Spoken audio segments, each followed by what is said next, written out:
Обращаюсь ко всем, кто занял опустевшие ингушские села. Наш народ в изгнании. Все, что накопили наши предки, досталось вам. Пользуйтесь. Бог с вами, раз так получилось в этом проклятом государстве. Но мой народ вернется домой.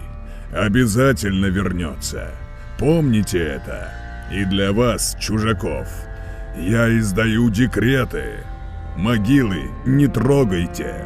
Пусть мертвые спят до судного дня. Наши башни, склепы, святилища не трогайте. Пусть прошлое спит до возвращения нашего народа. Не подвергайте хуле наш народ. Ни на бумаге, ни на языке. Он не может вам сейчас ответить словом за слово. Будете каяться.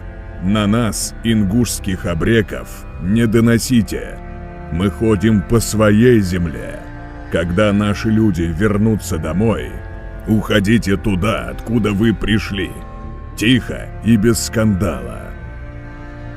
Мой народ ответит каждому из вас за добро и за зло.